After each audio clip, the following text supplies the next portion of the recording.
पक्ष शरद पवार गट यांच्या माध्यमातून आदरणीय पवार साहेबांच्या मार्गदर्शनाखाली व आमचे प्रदेश अध्यक्ष शशिकांतजी शिंदे साहेब असतील, सुप्रियाताई सुळे असतील, जयंत पाटील साहेब असतील, आव्हाड साहेब असतील व तसंच या शहराचे अध्यक्ष आंबले भाऊ आहेत, या सर्व आणि तिथे असणारे पदाधिकारी, सामान्य नागरिक यांच्या माध्यमातून एक खूप मोठं आंदोलन आम्ही लोकांच्या वतीने नवी मुंबईमध्ये करणार आहोत। हे आंदोलन कशासाठी करत आहोत तर मोठ्या प्रमाणात महागाई जी वाढलेली आहे आणि ती महागाई वाढल्यामुळे मिडल क्लास असतील, सामान्य लोक असतील, यांना खूप मोठ्या प्रमाणात अडचणी वाढत चाललेल्या आहेत। त्याच्यामध्ये पेट्रोलचे दर, डिझेलचे दर, त्याच्याचबरोबर घरगुती गॅस असेल नाही तर कमर्शियल गॅस असेल, त्याचे दर जे वाढलेले आहेत त्याच्यामुळे लोकांना जी अडचण येते आणि ती अडचण लोकांना बोलता येत नाही, तर लोकांच्या वतीने आम्ही सर्वजण रस्त्यावर उतरून लोकांचा रोष त्या ठिकाणी व्यक्त करणार आहोत।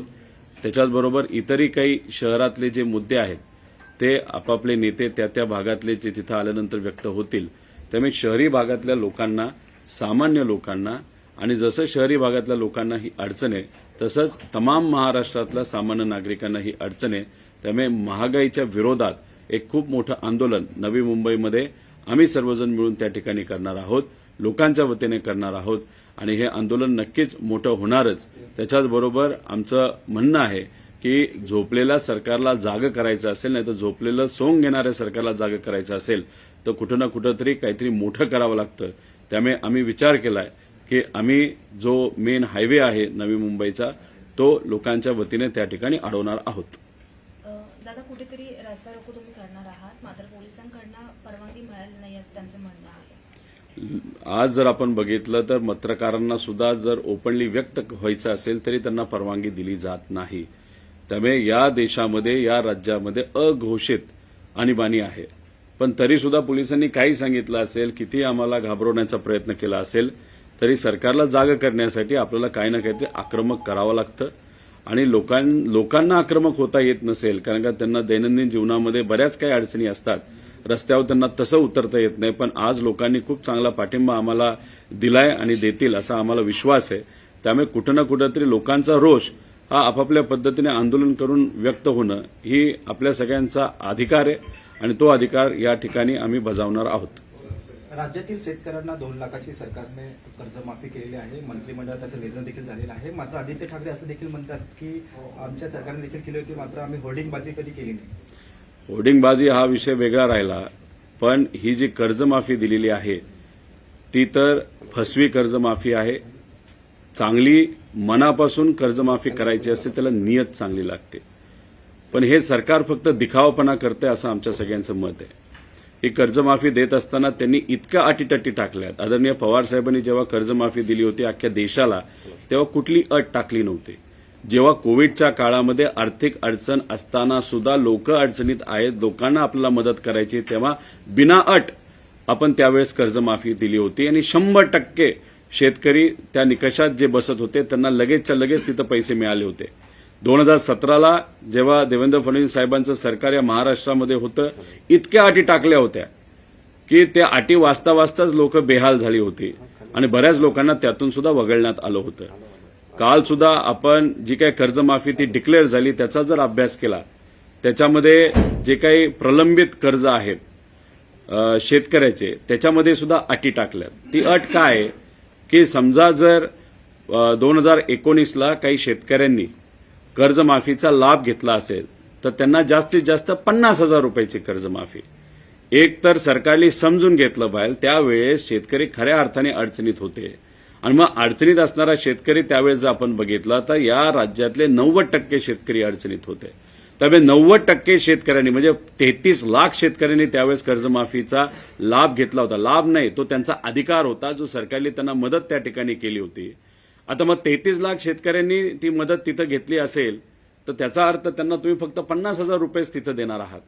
त्याच्यात पण त्यांनी अट अशी टाकलेली की समजा 1 लाख तुमचे जर ड्यू असतील नाही तर तुमचे कर्ज तिथं कर्ज थकीत असेल 1 लाख रुपयाचं तर आधी 50,000 भरा, मग मी तुम्हाला 50,000 देतो। म्हणजे OTS सिस्टम त्यांनी आणली की म्हणजे हॉस्पिटलमध्ये गरीब माणूस गेल्यानंतर आधी पैसे भर मग तुला ट्रीटमेंट करतो, अशी भूमिका दुर्दैवाने त्या ठिकाणी सरकारने घेतलेली आहे. असे 33 लाख त्याच्यामध्ये सर्व शेतकरी आहेत. 90% शेतकरी या कॅटेगरीमध्ये त्या ठिकाणी येतात. म्हणजे कुठं ना कुठंतरी अप्रत्यक्षपणे बँकेची वसुली करण्याचा प्रयत्न सरकार तिथं करतंय. फक्त 50,000 रुपये. अहो, ह्या 50,000मध्ये या लोकांचं काही त्या ठिकाणी होणार नाही. त्यामुळे पूर्णपणे ही फसवी कर्जमाफी त्या ठिकाणी आहे. आणि आधीचे म्हणजे 2 लाखाचं ज्याचं कोणाचं काय भरायचं असेल, समजा त्या 2019ला ज्यांनी ते लाभ घेतला असेल, 2 लाख असेल, 1.5 लाख भरा, मग 50,000 मिळणार. 3 लाख जर कर्जबाजारी झाला असेल शेतकरी तर 2.5 लाख भरा, मग 50,000 देणार. आणि जे राहिलेले शेतकरी आहेत, जे समजा तिथं 2019मध्ये आले नव्हते, फार कमी आहेत, 10%च आहेत, तर त्यांचं कसं आहे की जर 3 लाख रुपये जर प्रलंबित असतील, 1 लाख रुपये भरा, मग 2 लाख रुपये देतो.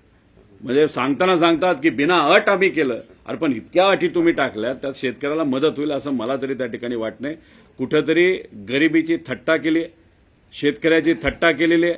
द्यायचं म्हणून देण्याचा प्रयत्न त्या ठिकाणी केला गेलाय.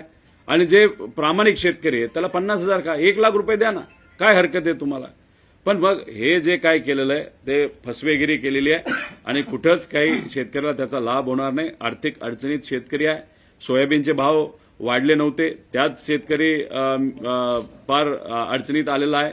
त्याच्यात कापसाचे भाव वाढले नव्हते, आता कापसाचे भाव वाढायला लागले की तुम्ही लगेच इम्पोर्ट करण्यासाठी तिथं परवानगी दिली.